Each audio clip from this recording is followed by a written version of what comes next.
Are you passionate about foreign policy, national security, and the latest in domestic politics? Consider becoming a member of the DSR Network, your go-to source for in-depth analysis and insightful discussions. With the DSR Network podcasts, stay ahead of the curve on global affairs. Each episode features top experts, policymakers, and thought leaders who break down complex issues into digestible, engaging conversations. From breaking news to historical context, we cover the topics that matter most. Whether it's the intricacies of international diplomacy, the latest in national security strategies, or the dynamics of U.S. politics, the DSR Network has you covered. Members receive an ad-free listening experience, bonus content for virtually all of our shows, an invitation to join the DSR Slack community, enhanced show notes for select podcasts, and much more.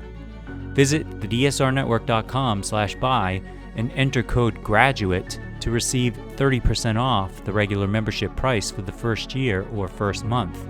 That's thedsrnetwork.com/buy and code GRADUATE. Thank you very much for your support. Today's episode from The Silo originally aired on July 10th, 2023. We hope you enjoy.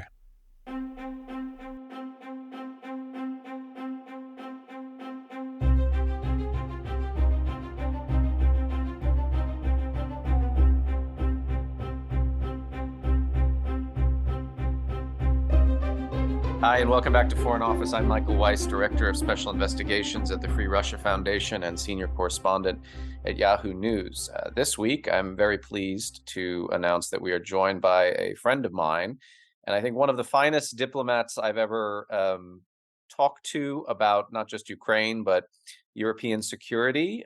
He is Ambassador Kaimo Kuusk. He is the Estonian ambassador to Ukraine.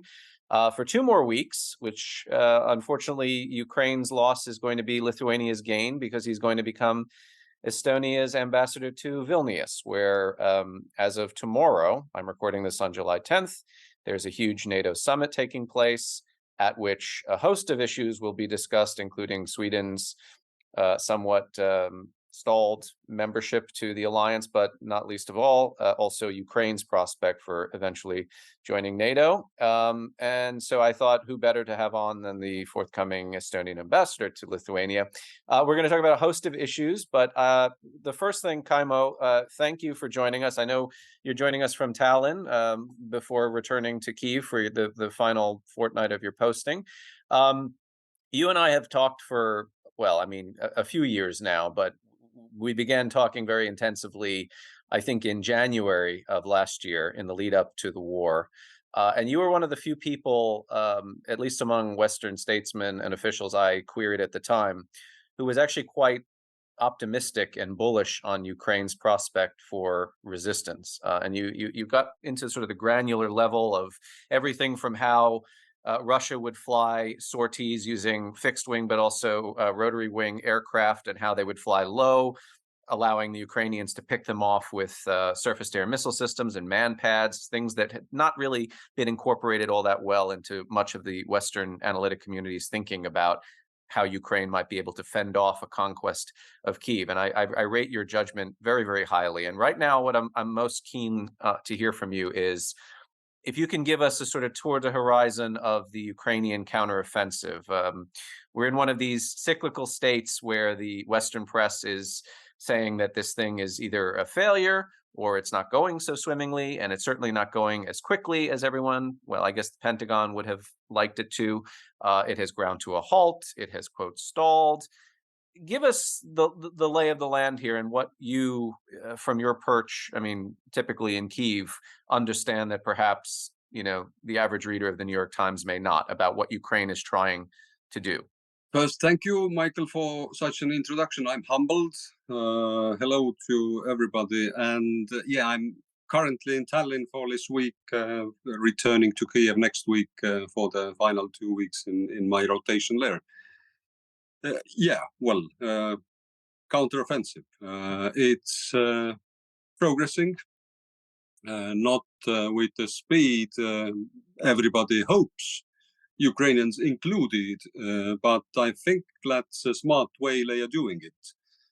And while they're doing it step by step, half a kilometer per day, some day maybe no geographical gain, but the next day another kilometer or a mile, is that they need to save their soldiers' lives. That's the most important resource, actually, for Ukrainian. It's not ammunition, as Syrski is saying, us, the Nordic Baltic diplomats, when we meet them. It's actually their soldiers and officers. They are saving them.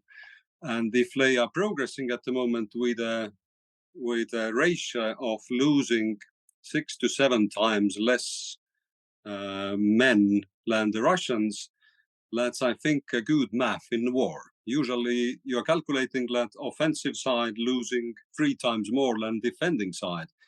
And it's putting even our defense forces analysts amazed at how it is possible Ukrainian doing it like that. But that's the smart way of fighting the war they are doing. I mean, the Ukrainians at the moment.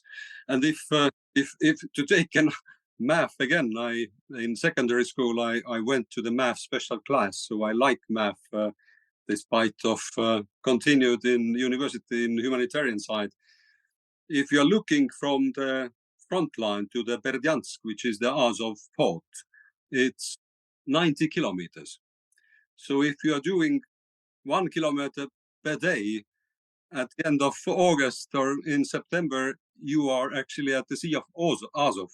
And then September, October, and November, what we saw last fall, when you can progress with actually heavy armor as well. So I'm optimistic that that Ukrainians are doing good at the moment.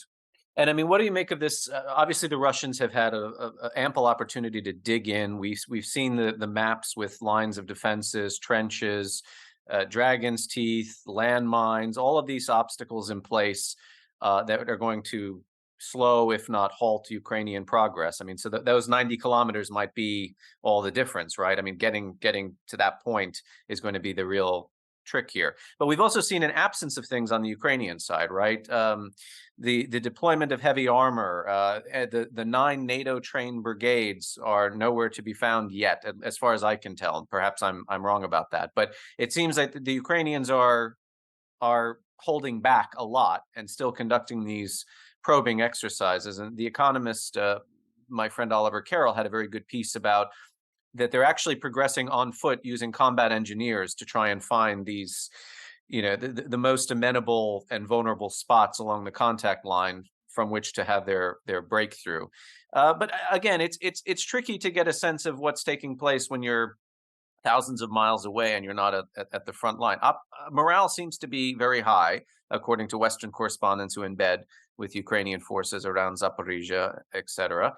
And they are kind of steadily chipping away, right? It's, 1 meter per, or 100 meters or a kilometer per day is still progress, even though it's slow going. And they also lack air superiority. I mean, you make the very salient point, which I think goes unaddressed, that it's about manpower and saving lives rather than ammunition expenditures. But ammunition does seem to be an issue, at least according to U.S. estimates. This is the reason that we're now providing cluster bombs, rather controversially, to the Ukrainian side.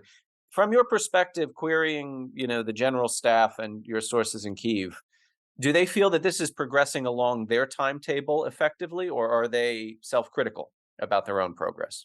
They are rather self-satisfied, actually, because to save lives. They are absolutely right. They are using and they are telling this to us as well, light units mainly.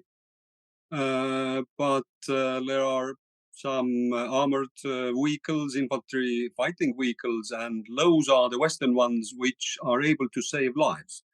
So instead of those Soviet BMPs and BTRs, which after being hit will take with them the whole crew as well, the crew will be saved and has been actually, and that's boosting morale of the units as well. They see and they are ready to take future more risk going forward.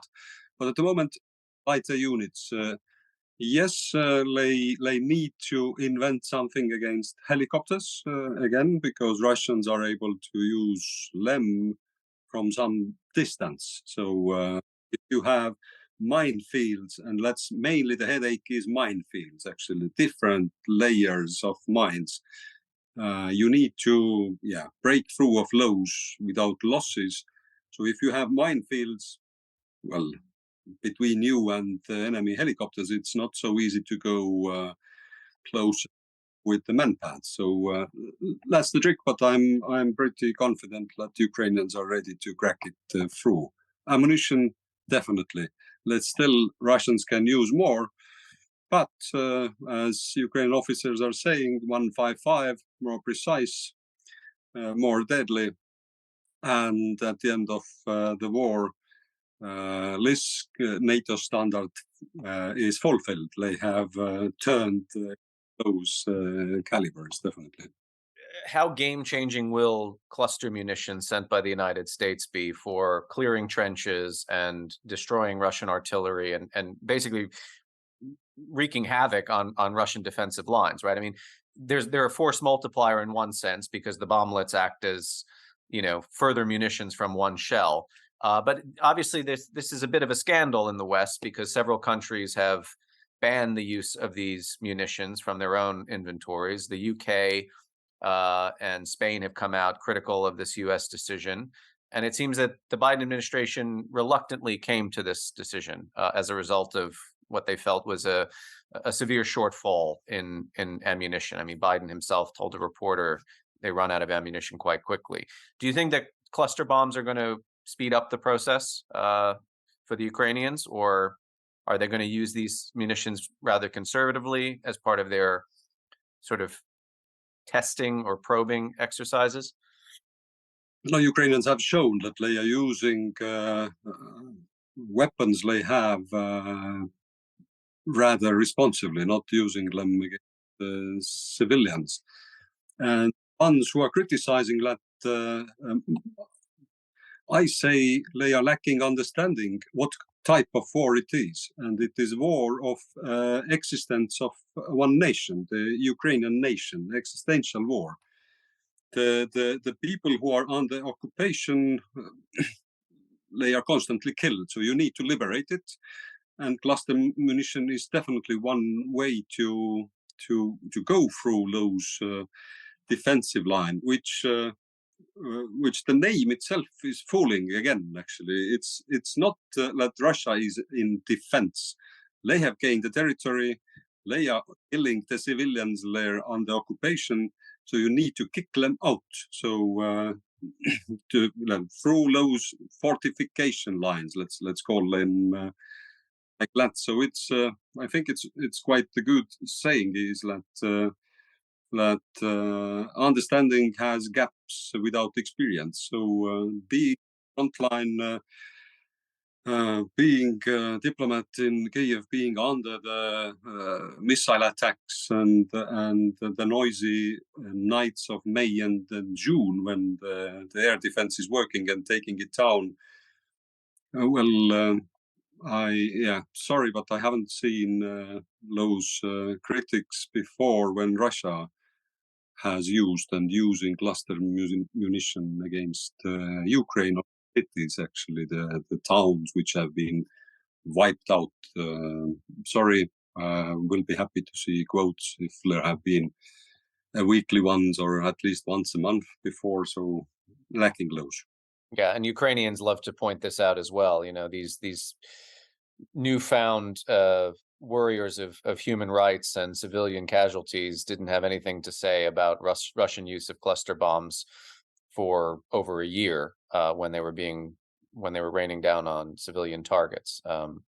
So yeah, that's certainly a key point. But you are a diplomat, and I want to turn a little bit more to the diplomatic sphere. So there's been interesting developments happening on the margins, or I guess in anticipation of the Vilnius NATO summit, not least of all in Turkey. So President Zelensky went to Istanbul and met with Turkish President Erdogan. And this was sort of a surprise to many people because several things were decided. Number one, Erdogan came out and said Ukraine belongs in NATO, putting himself in a more pro-Ukrainian position with respect to that issue than the United States and Germany. Number two, Zelensky returned home to not just by himself, but with a host of commanders from the Azovstal metallurgic factory or facility, one of the key battles of the war.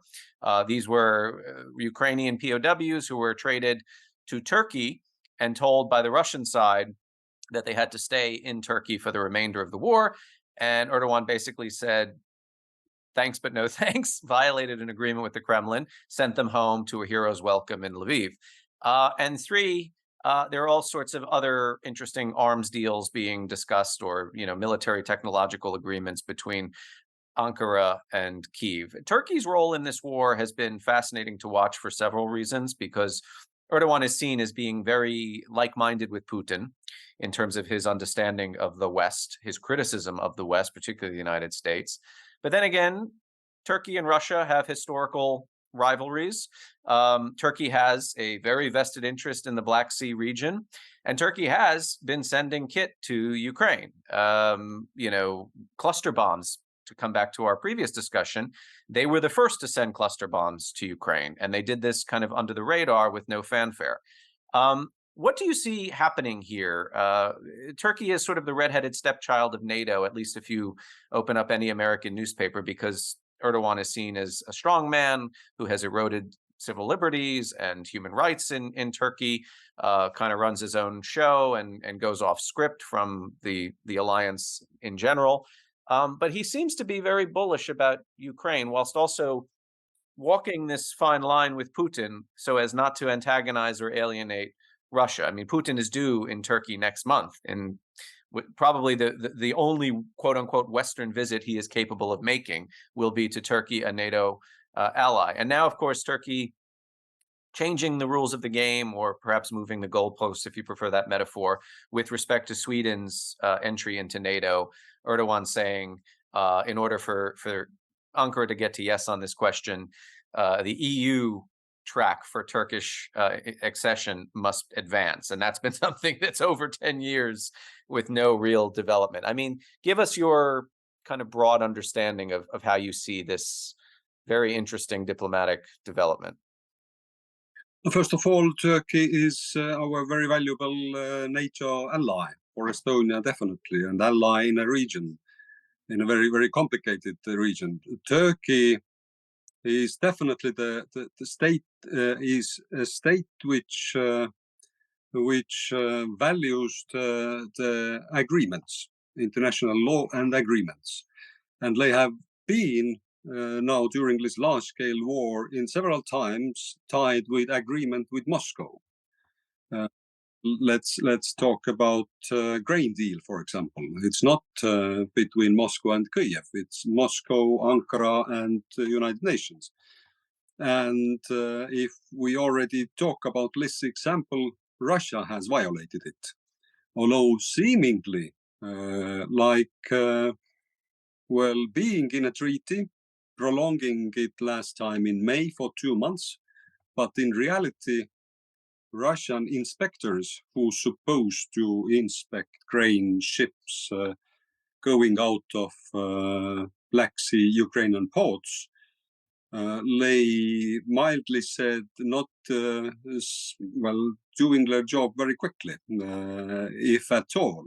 So this deal during the last 2 months has been halted, although officially prolonged. So Ukrainian grain export during the last 2 months have been worse since last August when the deal was settled. So if I'm looking at the scene at the moment, then I can definitely understand Erdogan logic to show Moscow that he can be flexible with agreements as well, so giving Azov 5 along with Zelensky, who has visited him. Once again, Turkey as an ally in NATO can also understand that Ukraine joining NATO will make NATO stronger and will create for Turkey an additional layer between the imperialistic Russia, with whom Turkey has had centuries problems, and they are definitely not interested in letting Black Sea become a playground for Russia. And if you don't have independent Ukraine, if you don't have Crimea as part of Ukraine, this will be more or less playground for Russia. So for me, those steps, I couldn't have predicted them, but for me, they seem logical actually. Well, so now we come to the NATO summit that's happening tomorrow through Wednesday. And there seems to be daylight between and amongst certain allies. President Biden has said, we're not going to announce any sort of concrete timetable for Ukraine's membership. They're not ready, quote unquote. I think he said this in an interview with Fareed Zakaria of CNN. I know that the Baltic states, your country, Estonia, have been very, very eager to see an advancement of Ukraine's position with respect to NATO. Today, Ukrainian Foreign Minister Dmytro Kuleba tweeted that the former roadmap, I think that had been announced at Bucharest a decade or more ago, is now been put to one side by consensus among all 31 NATO allies. And this will have an effect in shortening and also making clearer, pending whatever results and is announced on Wednesday in Vilnius, the pathway for NATO, Ukraine's ultimate accession. The argument I hear from in Kyiv all the time, and you've heard it, I mean, it's everywhere, is that, look, in the space of a year and change, Ukraine has done single-handedly what NATO was founded to do collectively in 1949, right? Which is fend off conquering Russian army and also stop Moscow from superimposing its will and hegemony on Europe. Now, they've done this in concert with a great deal of security assistance, especially from NATO. But they, the ones fighting the war are Ukrainian soldiers. So it is fair to say they have done it single-handedly. Where do you see Ukraine's future with respect to NATO? Do they belong in the alliance? I'd imagine you would say yes to this, but I'm also keen to get your sense of the timing. And what do you expect to see as a result of this summit? What can we expect as an announcement that will be arrived at consensually among all allies? I agree. You are reading us Baltics and Estonians very well, actually. We will say yes to Ukrainian NATO membership, and the logic is that the gray zones should be gone from Europe's security field. Call it neutrality, non-alliance, or something like that. Those territories are hanging in the air, and sooner or later will call for another clash between the Russian Empire and this nation, or the group of nations then. So we need to get those gray zones actually erased from the map by taking democratic nations in. And Ukraine is progressing really, really well in the battlefield, taking over the standards, pushing the reforms as well. I've looked at the war as a catalyst. So it's putting the things happening much more quicker. Already since 2014, and then the large-scale war, despite all the vulnerabilities and all the challenges they have pushed forward with their reforms and catching the corrupt guys and showing how the toxic oligarchs are are actually trying to poison the Ukraine even from abroad, actually. So what we are expecting, Ukraine expect definitely immediate invitation, saying that they can understand that membership is not possible during the large-scale war. We rather try to avoid also circumstances which should be met for Ukrainian membership, because if we are drawing a table with the boxes and then start to tick the boxes, then the Russians will do everything to get the table and then work as hell to avoid this last or second to last box being not ticked, actually. So we need to go forward from the Bucharest promises ago that Ukraine one day will be NATO member. Yes, we all agreed.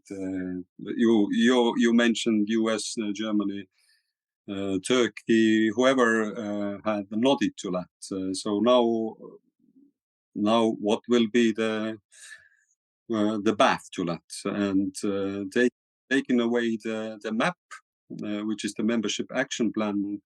Nobody asked it from Finland and Sweden. Okay, we can say that they have worked for years to meet the NATO standards. So in Ukraine large-scale war, every month is like a year. So and confirm it. So the last year and a half have been like 3 for a normal diplomatic career, maybe 5. But in terms of the more legalistic considerations, that one of the guidelines for membership is you have to have friendly relations with the neighbors, which is unimaginable so long as a sovereign, independent Ukraine exists, that it's going to have friendly relations with at least Russia under Putin and probably for the foreseeable future. But also, even more specifically, you cannot be a member of NATO with parts of your territory under occupation. I mean, the euphemistic way of describing it is contested. I would say that's a little too euphemistic. It's occupation. So presumably, in order to speed this process along, Ukraine will have to liberate all of its 1991 borders, including Crimea. And this is where we get into more of the kind of thicket of debate among and between NATO allies. In the US, it is a rhetorical flourish that, Crimea is Ukraine, a rhetorical flourish grounded in international law and in what the UN recognizes to be the state of Ukraine. However, there are stakeholders and policymakers who are, to put it mildly, skeptical that Ukraine can retake Crimea, much less all of occupied Donbass. Where does this put us in terms of this kind of dialectic here? On the one hand, we want Ukraine in NATO, or we all agree that it belongs in NATO. On the other hand, in order to get to NATO, Ukraine has to do things that a lot of NATO allies are pessimistic it can do, and are perhaps also unwilling to help it to do. And here we get into the question of F-16 fighter jets, and what Defense Minister Reznikov told me was what he envisages as a coalition of jets, similar to the tank coalition that was put together several months ago. Here we get into long-range munitions, ATACMS. We've seen the Brits provide Storm Shadows cruise missiles, which can target any Russian position. But there's a host of things that seem to need to happen before Ukraine can become a member of NATO. And to put it very broadly and generally, it has to strategically defeat Russia in this war and drive all of Russian occupiers back into their native country. Am I wrong about that? Or can there be some kind of carve-out or dispensation? We can definitely argue with those preconditions about this. Let's say, let's take this friendly relations with your neighbors, and Germany is a very good example. West Germany and Western Berlin didn't have friendly neighbors at all when they were taken into NATO. So I think that's the best example that everything is possible if there's a political will and there's a courage to stand for values we in the West share. That's what the Ukraine is fighting. Our own Estonia don't have a border treaty, and I would not call our big neighbor Russia with a small R and a friendly neighbor, actually. Never from the beginning of the 90s, when we got our independence back, immediately the Yeltsin, who used democracy only when it was useful for him, he was imperialist by his nature as well, actually trying to pressure us back to join them. Okay, their military were in mess those days, and we had a window of opportunity, but we don't have a border treaty with Russia at the moment. So, well, everything is possible. They can choose to redefine the border as they see fit, but you do have NATO membership, which means 30 countries and perhaps 31 if Sweden joins will come to your collective defense in the event of a Russian invasion. Yeah. That will work, and if we are putting a precondition that Ukraine should have they want to get all those territory back, but if they have 10 square kilometers more, will it valid as well, or we are going with a centimeter and trying to measure the territory? So it's I think it's more. NATO is definitely more about political will and political might than it is European Union. They are more standardized, Brussels, master of bureaucracy. Well, those organizations are different, although what I've said also in several times is that during the last year and a half, during the full-scale war in Europe, those two organizations, international organizations, have been functioned and fulfilled their core tasks, not any other international organization. Well, the other thing I want to ask you, Kaimo, is one of the leitmotifs of this war, and you said that every month is like a year on the battlefield, and every month has been like a year in terms of testing conventional wisdom or received myths about Russia. I mean, just in the last few weeks, we saw a Russian oligarch high on his own supply with a private, not so private army, really, mount whatever you want to call this, a mutiny. I would consider it more like a putsch, and we still don't know really the internal dynamics at play here, which it continues to be reported. Getting within about 100 miles of Moscow, where had he penetrated the city limits, there would have been bloodshed on the streets unseen in probably since 1917 at this rate. Russia looks a lot weaker than Russia would like us to believe it is, and has spent decades trying to convince us it is, and B, it looks a lot weaker also than how a lot of Western analysts and policymakers and politicians have understood it to be. I mean, it is a nuclear power. It has used the threat of deploying nuclear weapons since the start of this invasion, although you notice the chatter and the narrative about World War III seems to have diminished, not least because the Chinese have prevailed upon Putin not to do something as catastrophic as use WMD. But recently, we had the Zaporizhzhia nuclear power plant issue where Ukrainian military intelligence was saying the Russians are planning to do something untoward, similar to the Kakhovka Dam explosion. That chatter seems to now have diminished too, and we don't know what's taken place behind the scenes, what kind of communication, particularly between Washington and Moscow. But I want to ask you this broadly. Putin seems very vulnerable and very weak, and like somebody who continues to, I mean, it's not the boy who cried wolf necessarily, but it is the dog whose bark is not even louder than its bite anymore. The bark itself is lowering in volume, right?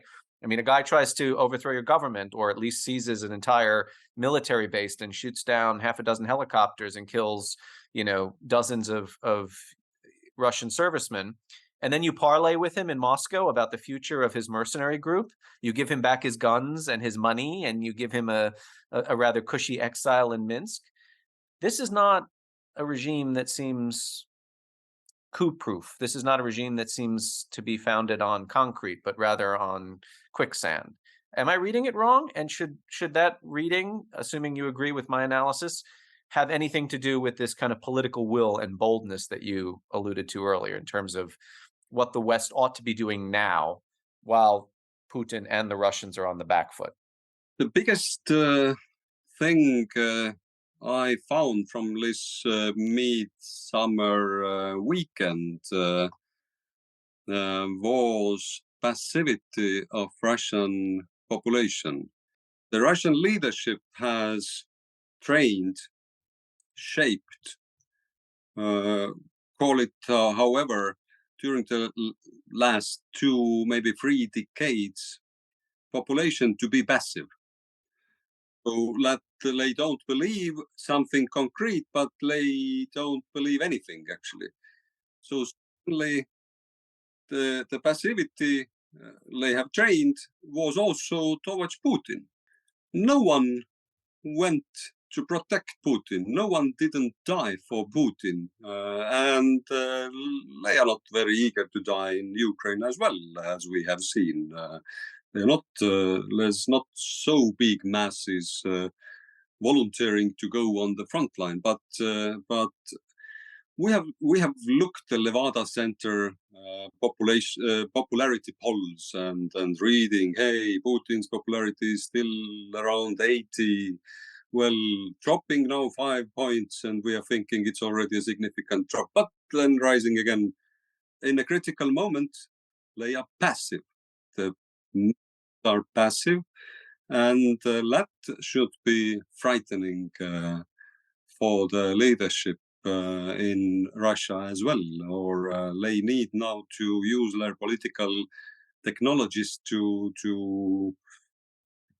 find a way how to survive in that passivity, actually, when you have forces which are rising actually in Russia, looking after power.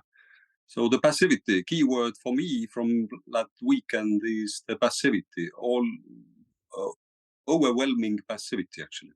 And this is something that has a direct bearing on the course of the war, because I remember Timothy Snyder, the Yale historian, brilliant historian of Europe, post-war Europe in particular, wrote an essay months and months ago about the sort of virtual reality of contemporary Russia, where it's sort of engineered like a television program.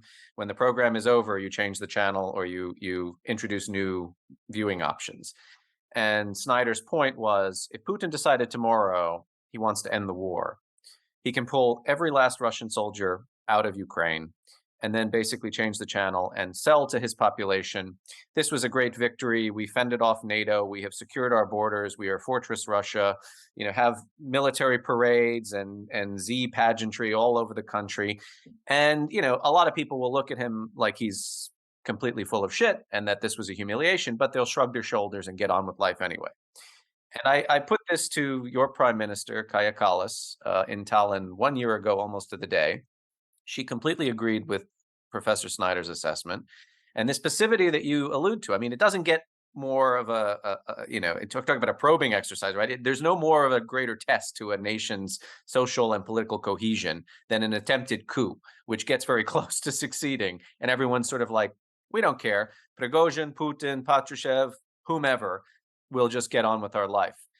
This shows that the West can continue to push and push and push and push, and then provide Putin his golden bridge, as you might call it, where, look, man, you can stay in power and you can convince your own people that you've succeeded. We don't care how you dress it up. Just get the hell out of Ukraine, because we're going to make life miserable for you in Ukraine. And we're going to get to such a point where the next Prigozhin who comes along might actually succeed in his endeavor, right? I absolutely agree. I have read that, and this weekend, 3 weeks ago, was excellent proof that so it is actually. we don't need to worry, and I'm not worrying about the face saving of the mass murderer. I mean Putin. So he don't need face saving. He's sending one face to some periphery to kiss the masses, and the other face is meeting the close team, so to say. Team is too honorable word for less bunch of people in Moscow, but they shape the reality until this reality will be taken away from them, actually. Well, Kaimo, we're creeping up on our agreed upon hour, and I know you're a very busy man and you have to prepare for your, I guess, valedictory trip to Ukraine. It's hard to imagine Kyiv without you, because you're the first person I call when I come to visit. And I have profited enormously from your counsel, and I hope people who listen to this show will do the same. And once you're set up and comfortable in Vilnius, let's have you back on to discuss, I don't know, the future of Baltic geopolitics. We have Königsberg there, actually, which will be definitely an issue to solve if Russia decides that it will break into pieces, and we never know what can happen. Plus, 30 kilometers from Vilnius, there's Belarus. Yep.